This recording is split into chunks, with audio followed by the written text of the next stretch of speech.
नाज़रीन, Catholic TV के programme Christian family life से मैं हूं इफ्तिखार अंजुम और मैं हूं महाविश।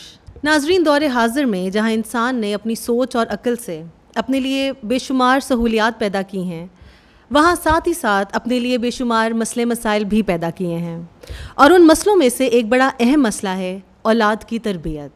और आज का हमारा प्रोग्राम इसी अहम मसले के बारे में है।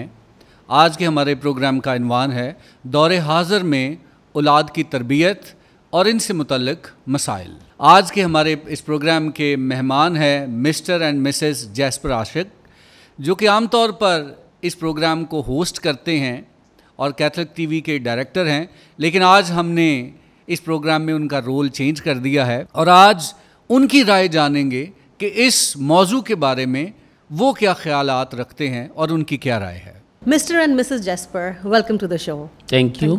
सबसे पहले हमारा आपसे एक सवाल है कि हमें अपनी फैमिली के बारे में बताएं। फैमिली के बारे में खुदा का शुक्र है कि हम दोनों मियाँ बीवी तो यहाँ पे मौजूद हैं और हमारे 4 बच्चे हैं।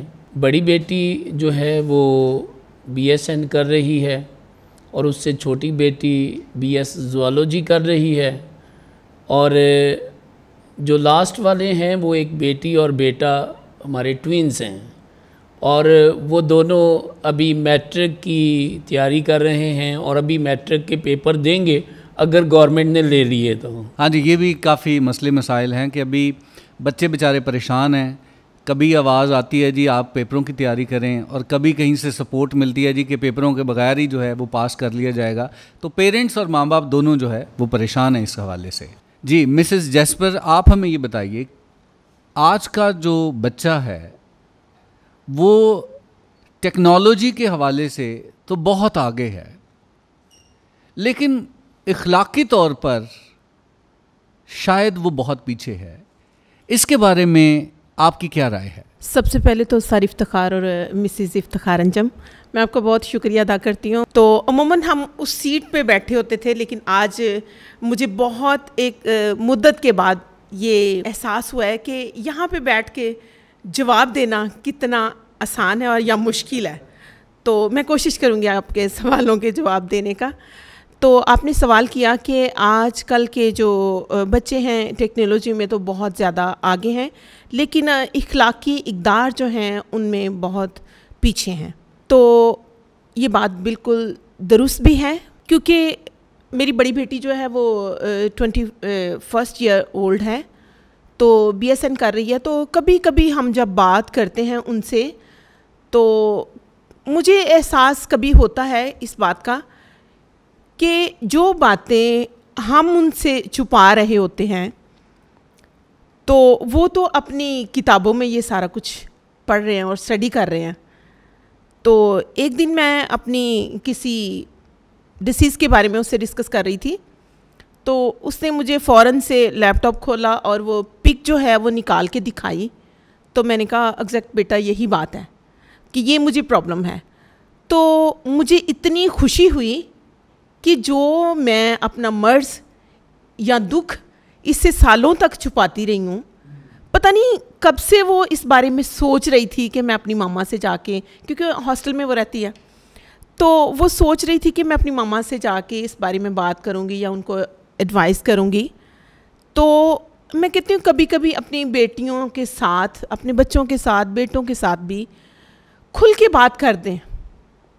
कोई हर्ज नहीं है। जहाँ टेक्नोलॉजी इतनी फास्ट है तो आप उनसे फ्रेंडली बातचीत करें, लेकिन उनके दोस्त ना बने, क्योंकि आपकी कुछ ज़िम्मेदारियां हैं जो आपने एज ए फादर या मदर उसको निभाना है।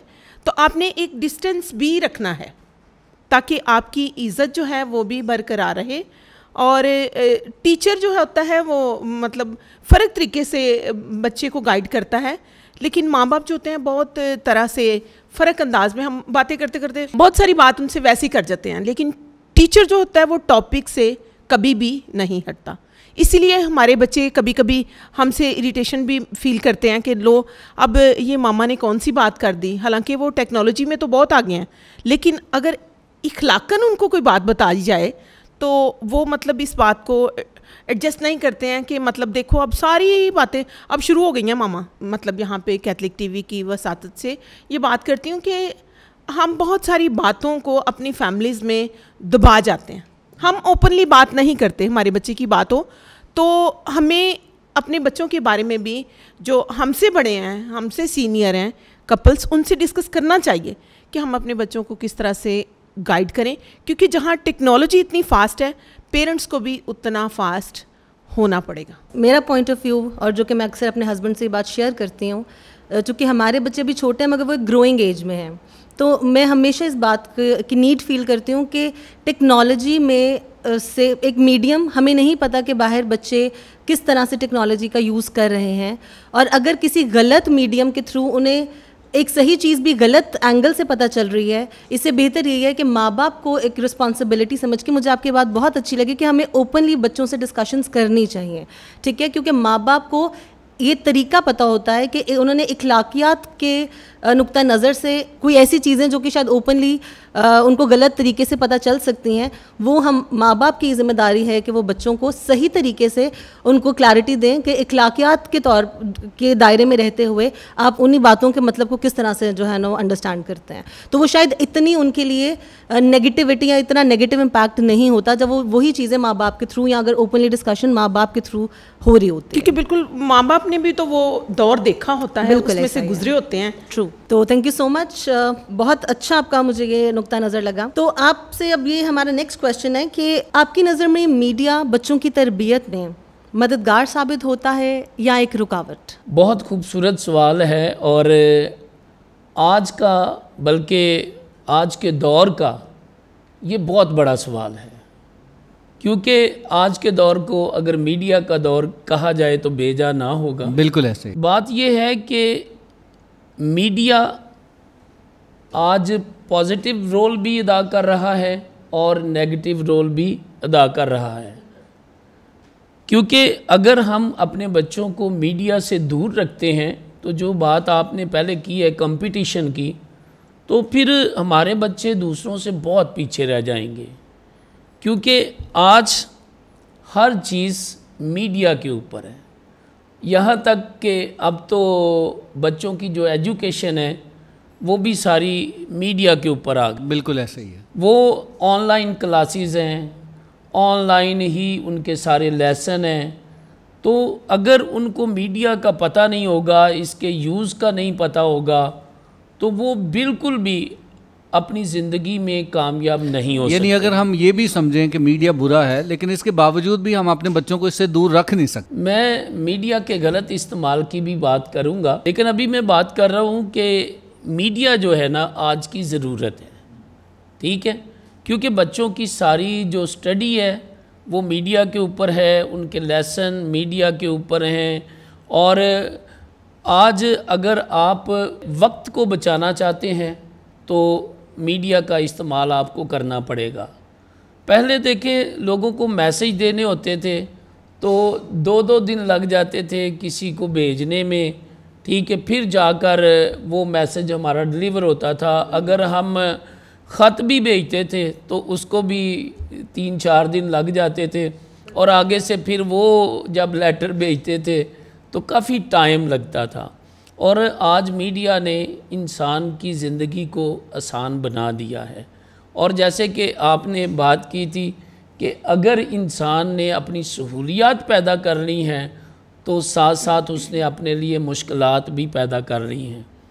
जहाँ मीडिया जो है हमें सहूलतें प्रोवाइड कर रहा है, इसका नुकसान भी हमारे बच्चे जो हैं वो उठा रहे हैं। क्यों? क्योंकि बच्चों को इतना पता नहीं है कि इसका इस्तेमाल कितना करना है।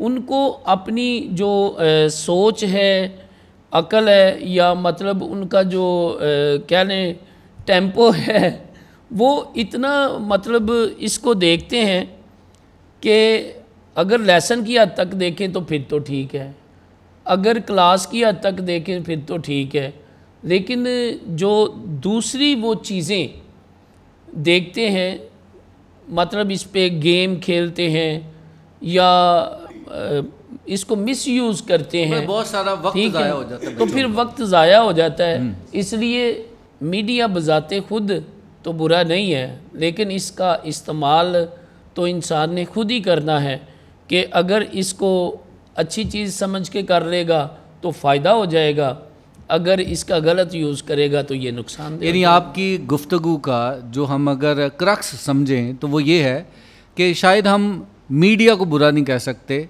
इसका इस्तेमाल अच्छा या बुरा हो सकता है, लेकिन अगर उसको हम कंट्रोल्ड रखें, अपने बच्चों के ऊपर चेक रखें, तो अखलाकी तौर पर भी उनके ऊपर अच्छे असरात जो है वो पड़ेंगे। अच्छे असरात हो सकते। बहुत शुक्रिया जैस्पर साहब। मिसेस जैस्पर, आपसे मेरा सवाल है कि एक माँ होने के नाते बच्चों की तरबियत में आज के दौर में आप क्या समझते हैं कि एक माँ का क्या किरदार है और कैसे एक माँ अपना अच्छा किरदार बच्चों की तरबियत के लिए निभा सकती है? आज के दौर में एक माँ जो है उसकी रिस्पॉन्सिबिलिटीज़ क्या हैं, किस तरह से वो अपने बच्चों के ऊपर चेक रख सकती है। मैं एक बात ज़रूर कहूँगी कि हम तो अपनी ज़िम्मेदारियाँ निभाते हैं, लेकिन अपने बच्चों के लिए हमेशा दुआ करते रहें, क्योंकि जहाँ मतलब टेक्नोलॉजी इतनी फास्ट है, वहाँ पे पेरेंट्स जो हैं आजकल वो बहुत स्लो हैं। मैं इस लिहाज से बात कर रही हूँ कि उनके पास इतना टाइम नहीं है कि वो अपने बच्चों को लुक आफ्टर कर सकें, या तो वो अर्न करेंगे या वो लुक आफ्टर करेंगे। कई दफ़ा हमने देखा बहुत सारे पेरेंट्स जो हैं वो दोनों जॉब कर रहे हैं, मदर भी फादर भी, तो बच्चे इंडिपेंडेंटली रहना चाहते हैं और रह रहे होते हैं। उनको ये नहीं पता हमारे लिए फ़ायदा क्या है, हमारे लिए नुकसान क्या है। अब जो बड़ा बच्चा होता है उसने सारा ये देखना होता है, माँ बाप की जो ड्यूटी है या फ़राइज़ जो हैं अंजाम देने होते हैं, तो यहाँ पे वो बच्चा भी इस दौर का हिस्सा है। अब वो हम सारी जिम्मेदारी जो माँ की है या बाप की है, बाप माँ पे छोड़ देता है, माँ भी ड्यूटी पे चली जाती है, अब वो जिम्मेदारी बड़ी बहन पे या बड़े भाई पे आ जाती है। अब वो इसी दौर से गुज़र रहा है, जवान है, उसका भी दिल करता है मैं मोबाइल देखूं, हर चीज़ वो यूज़ करता है उस तरह से। अब वो अगर खुद देख रहा है तो वो अपने बहन भाइयों को किस तरह से मना करेगा? बहन भाई भी 2 मिनट के बाद पीछे जाके बैठना शुरू हो जाएंगे और वो चीज़ को देखेंगे। अब वो उनका जो टाइम पीरियड है उनको नहीं पता कि हमने 2 घंटे देखना है, 3 घंटे देखना है। उनको सिर्फ इतना पता है कि माँ बाप के आने से पहले हमने ज़रा थोड़ा सा सेट हो जाना है। लेकिन बात है माँ की ज़िम्मेदारी की। अब अगर मिसाल के तौर पे मैं अपनी माँ को लूँ तो हमारे माँ बाप चूँकि पहले के दौर के थे, हमारी पेरेंट्स की तरबियत नज़र आ रही है, लेकिन अब जो बच्चे हैं वो इस दौर के हैं, लेकिन हमारी तरबियत हम कोशिश करते रहें। बेशक हम वो पुरानी बातें अपने बच्चों में इतनी डिलीवर नहीं कर सकते, बसीदा जो हैं वो इक़दार को उनमें नहीं कन्वर्ट कर सकते, चूँकि आज मीडिया बहुत खूबसूरत चीज़ है, तो बड़ा ग्लैमर है, और जब बच्चे बाहर इससे निकलते हैं तो उनको तो अपने माँ बाप जो हैं वो मतलब वो मीडिया से मिलती जुलती चीज़ ही नहीं है, तो मैच नहीं कर रहा। अब अपने वो बुक्स में देखें वो बहुत फ़र्क है, वो कुछ भी चीज़ उनके माइंड के मुताबिक मैच नहीं कर रही। अब प्रॉब्लम जो है, जो आज का हमारा टॉपिक है, वो यही है कि प्रॉब्लम होते कहाँ से हैं शुरू, या प्रॉब्लम है क्या, यहाँ से तो प्रॉब्लम शुरू होते हैं कि कोई चीज़ उनके मुताबिक नहीं है, वो अपने मुताबिक देख रहे हैं, वो अपने पेरेंट्स के मुताबिक नहीं देख रहे।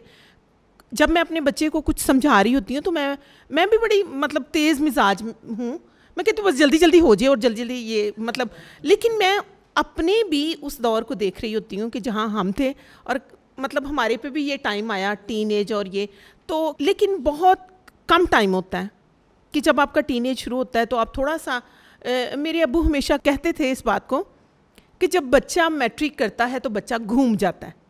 मैं कहती हूँ आज के दौर में जब माँ बाप मैट्रिक करवाते हैं तो खुद घूम जाते हैं। ऐसा ही है जी, क्योंकि उस दौर में और इस दौर में बहुत फ़र्क है, लेकिन ये टाइम पीरियड थोड़ा सा है, पेरेंट्स उसको कंट्रोल कर लें। बच्चे का भी एक माइंडसेट बन जाएगा, मेरे पेरेंट्स किस तरह के हैं, कौन सी चीज़ को पसंद करते हैं, कौन सी चीज़ को नापसंद करते हैं। टाइम लगेगा इस पे, बच्चे एकदम से उसको सीखेंगे नहीं, लेकिन आप कोशिश ज़रूर करते रहें। बिल्कुल, उस चीज़ के लिए कोशिश ज़रूर करें। अगर वो आपकी तरबियत में है, अगर वो आपका बच्चा है, तो आप खुदा पर भरोसा रखें, खुदा पर तवक्कल रखें। खुदा जब हमारा मुहाफिज है तो आपकी कोई भी तरबियत, एक माँ की तरबियत कभी भी रायगा नहीं जाती। आप उसको कहते रहें, कोई ना कोई बात उसके ज़हन में रिपीट होती रहेगी कि मेरी माँ में ऐसे कहती हैं, मेरे फादर इस तरह से कहते हैं, तो मैंने उसको, वो एक उनका माइंडसेट बन रहा है। तो वो उसी के मुताबिक जब प्रैक्टिकली लाइफ में जाएंगे तो उसके मुताबिक, अभी वो बेशक हमारी बात को अनसुना कर रहे हैं, निगलेक्ट करते हैं, हंसते हैं, लेकिन आप अपनी जिम्मेदारी को बखूबी निभाएं।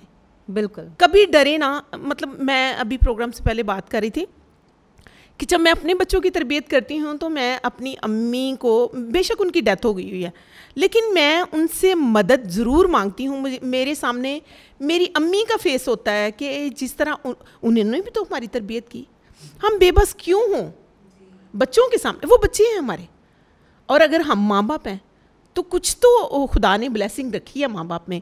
वो काम जो वो खुद पैदा करता था, दुनिया को उसने खल्क किया, तो क्या हमने आज अगर अपने बच्चों को पैदा किया है तो हमें उनकी ज़रूरतों का भी ख्याल रखना है। बिल्कुल, जैसे वो ग्रो कर रहे हैं, तो अगर खुदा इतनी चीज़ों को पाल सकता है, तो अगर हमें उसने ये खिदमत जो है माँ बाप को ये सौंप दी है, उसने कहा हो जा तो हो गया, अगर हमने ये बच्चे पैदा किए हैं तो हमें भी उसी तरह ये सारी चीज़ों को देखना है कि अगर खुदा इतना इख्तियार रखता है और हमें उसने ये इख्तियार दिया, तो हम इनकी तरबियत से कभी भी ना घबराएं, दौर चाहे कैसा भी हो। आप अपनी बच्चों पे निगाह रखें, आप अपने बच्चों की तरबियत करें। बच्चे नापसंद भी करें, कोई बात नहीं, आप हिम्मत ना हारें, क्योंकि कई दफ़ा बच्चे हमें बेबस और मजबूर कर देते हैं। हम स्पीचलेस हो जाते हैं, लेकिन स्पीचलेस ज़रूर हों। फिर भी जो बात आप उनसे नहीं कर सकते, अपने खुदा से बात करें, और मेरा यकीन है कि खुदा आपको उस चीज़ का जवाब ज़रूर देगा। यानी आपका जो कहने का मतलब ये है कि जहाँ हम बच्चों को समझाएं, उनकी तरबियत करें, वहाँ उनके लिए दुआ भी करें, ताकि खुदा भी उनको सीधा रास्ता दिखाए। और खुदा देता है, और खुदा आपको मतलब ये गाइड करता है, सब राहों में वो तेरी हिफाजत करेगा। तो जो राहें हमारी समझ में नहीं आती तो वो समझता है, जिस मकसद के लिए उसने पैदा किया है वो उनकी सब राहों को बिल्कुल सही कर देता है। बिल्कुल ऐसा ही है। और जदीद दौर के पेरेंट्स होने के नाते एक चीज़ जो मैं ऐड करना चाहूँगी, मुझे एक चीज़ का बहुत I am very much careful about this thing कि बच्चों को कभी ये ना, मैं कभी अपने बच्चों से ये ना सुनूं कि ममा आपको नहीं पता। हमारी जैसे 2 बेटियाँ हैं, तो वो जैसे ग्रो कर रही हैं, तो मैं अभी से ही उन पे ये इम्पैक्ट डाल रही हूँ कि माँ बाप को, पेरेंट्स को सब पता होता है कि बच्चे किस तरह से, बच्चों की क्या हैबिट्स हैं और क्या नहीं। और वो अक्सर मैंने जैसे एक बिल्कुल एक फ़न की तरह उनके साथ उनसे बात करती हूँ और उनसे कन्वर्सेशन करती हूँ, तो मैं हमेशा कहती हूँ मम्मा सब जानती हैं। तो मैंने एक स्लोगन बनाया हुआ है कि कभी भी बच्चों पे ये इम्पैक्ट ना हो कि बच्चे ये ना कहें नहीं हमारे पेरेंट्स को नहीं पता, या जब वो कहते हैं कि आपको कुछ नहीं पता, जो हम कर रहे हैं वही है। तो वो जब ये वाला एक स्टेज बच्चों पे आ जाए तो वो शायद मुझे लगता है वो थोड़ी डेंजरस स्टेज हो जाती है। तो वो पहले ही माँ बाप होने के नाते हमें इस चीज़ को कंट्रोल करना भी चाहिए। तो अब हम चलते हैं मिस्टर जेस्पर की जानिब और उनसे ये सवाल करते हैं कि आप क्या समझते हैं कि बाप का किरदार बच्चों की तरबियत में कैसा होता है? जैसे वालदा जो है वो घर के सारे काम को देखती है, इसी तरह वालिद जो है वो बच्चों की जो मुआशी ज़रूरियात हैं उनको पूरा करता है। और इसके साथ साथ यही नहीं कि वो कमा के बच्चों को सिर्फ खिलाए, उसका ये भी काम है कि जितना वक्त उसके पास होता है वो अपने बच्चों को ज़रूर दे। और जहाँ माँ जो है बच्चों की तरबियत में अपना फ़राइज़ अदा कर रही होती हैं, कुछ चीज़ें होती हैं जो माँ बच्चों को नहीं कह सकती, वो बाप की ज़िम्मेदारी ही होती है। क्योंकि इस जो हमारा मुआशरा है इसके अंदर हमेशा माँ से ज़्यादा जो रोब या दबदबा होता है वो बाप का होता है। तो अगर बाप जो है वो लातल्लक हो जाए अपनी औलाद से तो कई दफ़ा माँ से बच्चे कंट्रोल नहीं भी होते। क्योंकि देखें, तरबियत करना ना अकेले बाप का काम है ना अकेली माँ का काम है। ये जैस्पर साहब, मैं यहाँ पे एक बात ऐड करना चाहूँगा कि जो आजकल हम देखते हैं कि बच्चे बाप से नहीं डरते, माँ से डरते हैं। तो इस ये मैं यहाँ पे डिफिकल्ट नहीं होगी? मैं यहाँ पे ये एक बात कहूंगी कि मतलब माँ डरावनी होती है जो माँ से डरते हैं। मैं ना अपनी सिचुएशन बयान कर रहा हूँ कि मेरे बच्चे हैं ना, वो मुझसे बिल्कुल नहीं डरते, किसी बात को लेके भी वो मेरी तरफ से परेशान नहीं होते। उनको पता कोई नहीं, बाबा को बता देंगे ना। तो लेकिन जहाँ पे मुझे डराना होता है ना, मैं उनकी माँ का बता देता हूँ। अब मेरे ख़ानदान की जो बात है वो मैं बता रहा हूँ कि माँ का ज़्यादा रोब है, ज़्यादा दबदबा है। मैं वैसे आपसे वो आप ठीक कह रहे हैं, क्योंकि माँ का रोब दबदबा होना भी चाहिए, उसने ज़्यादा वक्त बच्चों के साथ रहना है, ठीक है। लेकिन इसके बावजूद बाप का भी ये फ़र्ज़ है कि वो बच्चों को अच्छे बुरे का बताए और उनको गाइड करे, क्योंकि बच्चे उस वक्त जो हैं वो वक्फ़ा लेते हैं या उस वक्त वो हाथ से निकल जाते हैं जब मियाँ बीवी की आपस में अंडरस्टैंडिंग नहीं होती। बच्चे ख़राब ही इसी वजह से होते हैं क्योंकि कभी वो माँ को कह के अपनी बात मनवा लेते हैं, तो कभी बाप को कह के अपनी बात मनवा लेते हैं। आपने अभी जिक्र किया कि बच्चे ख़राब होते हैं, मैं कहती हूँ यहाँ पे फैमिलीज ही बहुत ज़्यादा ख़राब हो रही हैं। बिल्कुल, जब आप दोनों की नहीं बनती है ना, उस वक्त बच्चे बहुत सारा फ़ायदा उठाते हैं, बल्कि यहाँ तक कि वो माँ बाप की ज़िंदगी को भी ख़राब कर देते हैं। बिल्कुल, आज के दौर के बच्चे जो है ना, वो ये नहीं देखते इसका रिज़ल्ट क्या होगा, इसका नतीजा क्या होगा, वो अपना मतलब निकालना चाहते हैं। तो मतलब वो कभी माँ से निकाल लेते हैं, कभी बाप से निकाल लेते हैं। लेकिन अगर माँ बाप दोनों, उनके अंदर बामी अंडरस्टैंडिंग है, तो वो बच्चों की मिल के तरबियत करेंगे, तो बच्चे आपको चीट नहीं कर सके। यानी जैस्पर साहब, आप ये कहते हैं कि बाप की ये भी जिम्मेदारी है कि वो माँ के साथ अंडरस्टैंडिंग रखे। हाँ जी, हाँ जी। ये बाप की जिम्मेदारी नहीं, ये बाप की जिम्मेदारी नहीं है।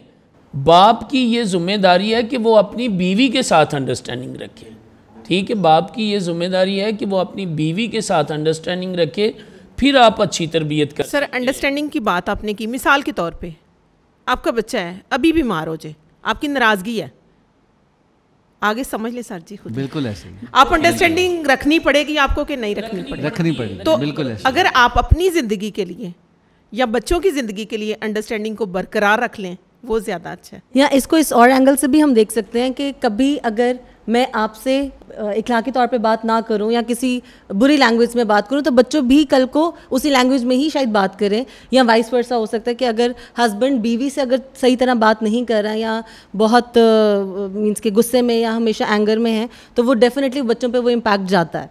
असल में माँ बाप जो होते हैं वो बच्चों के लिए रोल मॉडल होते हैं, और ये माँ बाप की जिम्मेदारी है रोल मॉडल बनना। यानी आप समझे कि ये तरबियत का एक अच्छा जरिया, अच्छा जरिया है। और दूसरे लफ्ज़ों में मैं ये बताना चाहता हूँ, बच्चे तो देखें, बच्चा एक हर स्टेज जो है उसको फॉलो करता है। मतलब बच्चे पे एक जैसी स्टेज नहीं रहती, वो कभी छोटा बच्चा है, कभी टीनेजर है, कभी वो जवान हो जाता है, और एक वक्त आता है उसकी भी शादी हो जाती है, ठीक है। तो ये सारी स्टेजेस आती हैं। मैं एक स्कॉलर को सुन रहा था, वो कहता है कि बच्चे जो है ना वो बड़े तेज़ होते हैं और मासूम भी होते हैं, ठीक है। जब बच्चा छोटा होता है ना, तो वो अपने बाप को जब देख रहा होता है ना, तो वो कहता है मेरे बाप के जैसा कोई नहीं, मेरे बाप के जैसा कोई नहीं। उसका रोल मॉडल होता है उसका बाप। जब वो 4-5 साल 6 साल हद 10 साल तक वो उसको रोल मॉडल समझते। जब वो थोड़ा सा बड़ा होता है, टीनेज में चला जाता है, तो वो कहता है ऐसे लग रहा है जैसे ना मेरे बाप को इतना ज़्यादा पता नहीं है। वो सोच रहा होता है मेरे बाप को इतना ज़्यादा पता नहीं है। फिर जब वो 25-30 की उम्र में जाता है ना, वो कहता लगता है जैसे मैं अब बाप के साथ रह नहीं सकता। शादी हो जाती है ना, तो वो कहता नहीं, ये बड़ा मुश्किल है कि एक म्यान में 2 तलवारें हैं। सही। तो वो बहुत फील कर रहा होता है कि शायद हम इकट्ठे नहीं रह सकते। जब वो 40-50 की उम्र में जाता है ना, तो जब उसके बच्चे जवान होते हैं, तो फिर वो सोचता है कि शायद जो बातें मेरा बाप कहता था वो ठीक ही थी। फिर जब वो 60 की एज में जाता है ना, जब खुद कब्र में जाने वाला होता है, तो फिर लोगों को नसीहतें करता फिरता है कि मेरा बाप ही सबसे अच्छा था। और कहाँ से शुरू बात हुई थी कि मेरा बाप अच्छा था, ठीक है, और कहाँ पे ख़त्म होती है कि मेरा बाप अच्छा है, ठीक है, लेकिन उसके लिए आपको रोल मॉडल बनना है। और उस पे ना, जिसको मैं सुन रहा था, उसने बड़ा ज़बरदस्त एंड पे शेर भी कहा। वो कहता है, आज मैं मुकम्मल तौर पे घर की तलाशी लूँगा, आज मैं मुकम्मल तौर पे घर की तलाशी लूँगा कि मेरा माँ बाप गम कहाँ छुपा कर रखता था। वाह, क्या बात। तो माँ बाप तो हमेशा बच्चों को अच्छा ही चाहते हैं और उनकी अच्छी तरबियत करना चाहते हैं, लेकिन ये आ जाती है बात बच्चों पे, जैसे जैसे वो ग्रो होते हैं उनकी सोच बदलती है, ठीक है, तो ये सारे मसले मसाइल जो हैं वो सामने आते हैं। तो बात मैं वहीं पे ख़त्म करूँगा, ये मसले मसाइल आज के नहीं हैं, ये थे, हैं, रहेंगे, ठीक है, लेकिन बात वही है कि हम खुदा से दुआ करें कि अगर तूने हमें औलाद दी है तो हमें ये जुर्रत हिम्मत भी दे कि इनकी अच्छी परवरिश कर सके। जैस्पर साहब, आज का जो सबसे बड़ा जो डिबेटेबल क्वेश्चन मैं आखिर में जो पूछना चाहूँगा कि अगर हम कंपैरिजन करें कि जो तरबियत पुराने वक्तों में हमारे माँ बाप ने हमारी की और जो तरबियत आज हम अपनी औलाद की कर रहे हैं, इसको ज़रा हम कंपेयर करें, तो आप अपनी राय बताइएगा कि आप क्या कहते हैं कि वो तरबियत बेहतर थी या इन हालात के मुताबिक ये तरबियत जो आज हम बच्चों की कर रहे हैं ये बेहतर है। आपकी क्या राय है इसका? यही बेहतर था जो हमारे माँ बाप ने हमारी तरबियत की। आज जिस स्टेज पे हम बैठे हैं वो तो आपको सबूत नज़र आ रहा है कि अगर आप इस सीट पे बैठे हैं तो पीछे आपके माँ बाप की तरबियत है, अगर अच्छी है तो आज आप इस सीट पे बैठे हुए हैं या मैं इस सीट पे बैठा हुआ हूँ। अगर वो अच्छी तरबियत ना करते तो आज यहाँ बैठना मुमकिन नहीं था। यानी मेरा कहने से मुराद ये है कि माजी में जो वालिद था या वालदा थी, ख़ास तौर पे वालिद, उसका रोब और दबदबा माँ बाप का खौफ तारी हो जाता है, बिलखसूस बाप का। लेकिन आज अगर हम देखें तो औलाद के साथ बाप जो है वो बहुत ज़्यादा अटैच है, बहुत ज़्यादा ओपन है, उस तरह डर और रोब नहीं है। तो आप क्या समझते हैं कि वो अप्रोच बेहतर थी या ये अप्रोच बेहतर है? मेरे ख्याल से तो देखें, मैं ये नहीं कहता कि बच्चे पे डर या खौफ ही तारी कर दें, वो भी डर या खौफ की बात नहीं थी, ठीक है, वो रिस्पेक्ट थी, ठीक है। पहले लोग एक दूसरे की इज़्ज़त करते थे। आज जैसे हम मीडिया को देखते हैं, ड्रामे देखते हैं, फिल्में देखते हैं, टिकटॉक देखते हैं, तो उन्होंने तो रिश्तों की कदर को वैसे ही पामाल कर दिया। तो ये बात नहीं थी कि उनका खौफ था या वो डराते थे या बहुत ज़्यादा मारते थे इसलिए, बल्कि ये है कि उस वक्त बड़े भी आपस में एक दूसरे की इज़्ज़त करते थे और बच्चे बड़ों को देख के फिर इज़्ज़त करते थे, क्योंकि पहले भाई भाई को भाई समझता था, ठीक है। आज मादा परस्ती ने तो अपनी अपनी दौड़ जो है वो लगवा दी है ना। आज हर कोई कंपटीशन में रहना चाहता है, वो भाई है, मिसेस जैस्पर, आपकी क्या राय है इस टॉपिक के बारे में? आप क्या कहती हैं? आजकल के पेरेंट्स जो हैं टिकटॉक पेरेंट्स हैं। अगर टिकटॉक पेरेंट्स बन जाएंगे तो बच्चे आपसे खुश, और अगर टिकटॉक पेरेंट्स नहीं बनेंगे तो बच्चे आपसे ना खुश। हाँ, थोड़ी थोड़ी कोशिश कर लिया करें, टेक्निक्स को यूज़ कर लिया करें, बच्चों से कभी कभी टिकटॉक लैंग्वेज में बात कर लिया करें। बच्चे खुश हो जाते हैं कि हमारे पेरेंट्स जो हैं वो आजकल के दौर के हैं। कभी कभी हमें उनकी तरबियत के लिए अपनी तरबियती छड़ी को भी उनके ऊपर से लहराते रहना चाहिए। जी, आज कोई भी हमारे बच्चे की तरबियत नहीं करने वाला। रिश्तेदार जो हैं वो भी टिकटॉक हैं, वो भी कभी नहीं कहेंगे कि किसी का बच्चा तरबियत में रहे, किसी का बच्चा इखलाक में रहे। अगर आप कोशिश करते भी हैं, मिसाल के तौर पे मैं अपने पेरेंट्स की बात करती हूँ, जब वो हमें पढ़ाते थे तो हमारे अब्बू हमेशा कहते थे कि मैंने अपनी बेटियों को ऐसी जगह पे पढ़ाना है जहाँ पे किसी परिंदे का भी साया ना पड़े। अब वो सोचते थे, वैसा उन्होंने किया। हमारी बहनें जो हैं वो तकरीबन सारी जो हैं वो कॉन्वेंट ऑफ जीसस एंड मेरी में पढ़ी, सिस्टर्स के पास रहीं। तो आज कोई तरबियत नज़र आ रही है हमारी ज़िंदगी में। मैं कहती हूँ मेरे बच्चे खुशकिस्मत हैं कि जो मैंने जो अपनी ज़िंदगी में सीखा, आप यकीन करें कि मैं वो जो सीखा है मैं उसको उन अल्फाज में कभी बयान भी नहीं कर सकती। क्योंकि बच्चे, मैंने आपको कहा है कि जब वो मोबाइल की दुनिया से बाहर निकलते हैं, मीडिया की दुनिया से बाहर निकलते हैं, उनको कुछ भी अच्छा नहीं लगता। तो उनको अच्छा लगने के लिए थोड़ा थोड़ा आपको उनके साथ उसी तरह से बात करें तो वो पसंद करते हैं। मतलब पेरेंट्स जो होते हैं वो जैसा सोचते हैं, तो वो सोचते हैं कि हमारे बच्चे थोड़ी डिफरेंट जो है वो एजुकेशन लें, अच्छे स्कूलों में पढ़ें। जब हम अच्छे स्कूलों में बच्चों को पढ़ा लेते हैं, कभी कभी वो चीज़ें उन्हीं के लिए मुश्किल बन जाती हैं। मिस्टर इफ्तिखार, आप क्या कहते हैं? हमारी नज़र में तो जो पहले माँ बाप ने तरबियत की है या पहले जो रिश्तों की कदर थी वो बहुत बेहतर थी आज से, आप क्या कहते हैं? किसी हद तक मैं आपकी बात से इत्तफाक करूँगा और किसी हद तक शायद मैं ये भी कहूँगा कि आज वो तरीका एप्लीकेबल नहीं है। बात है दौर दौर की।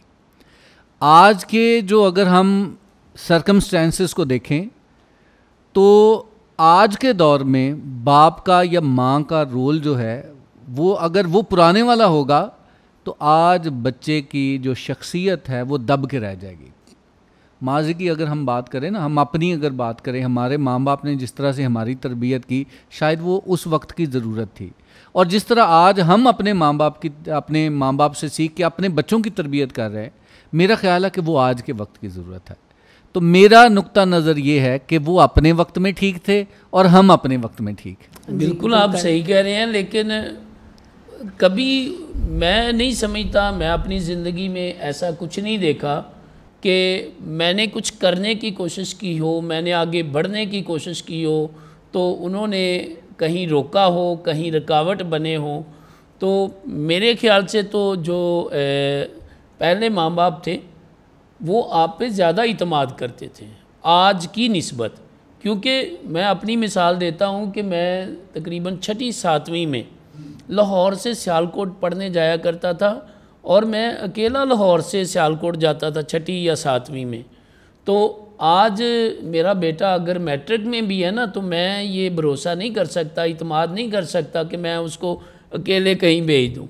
मैं हमेशा यही कोशिश करूँगा कि मैं इसका ध्यान रखूं, इसके पीछे जाऊं, ये कहीं इधर उधर ना चला जाए। तो तब मेरे ख्याल से बेशक माँ बाप का रौब था, दबदबा था, ठीक है, हम डरते भी थे, लेकिन उन्होंने कभी रुकावट नहीं डाली किसी चीज़। मुझे ना एक बड़ी ज़बरदस्त कहावत याद आ गई है, अंग्रेज़ी की कहावत, लेकिन वो बड़े उस दौर से है कि कहावत है कि it takes a village to educate a boy. It's takes a village, क्योंकि मेरा ताल्लुक़ गांव से है, मेरा ताल्लुक़ नारवाल के छोटे से गांव मांगियां से है। और मुझे याद है कि मैं अगर उस जगह से पढ़ के लाहौर में आया हूं तो इसमें खाली मेरे माँ बाप का किरदार नहीं है, मेरे जितने चाचे ताए दादाजी जितने थे उन सब का किरदार है। और शायद वो किरदार हमें जो माजी में था, रिश्तेदारों का किरदार, वो किरदार आज मेरे ख्याल है मिसिंग है।